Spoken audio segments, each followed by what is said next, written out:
In this video, I'm going to show you how to factory reset a laptop.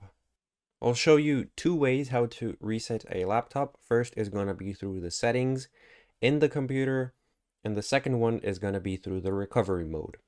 So first, in the Windows search bar, type in reset and click on reset this PC. Under recovery options, you can see reset this PC and click on reset PC. Choose if you want to keep your files or remove everything.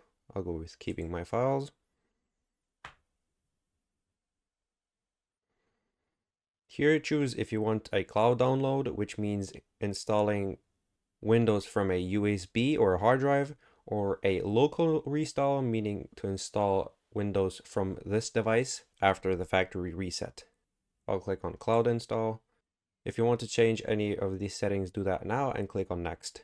After that, your laptop will successfully be factory reset. Now I'm going to show you how to reset your laptop through the recovery mode. Click on the Windows icon, left click on the power button, and while holding down the left shift key, click on restart.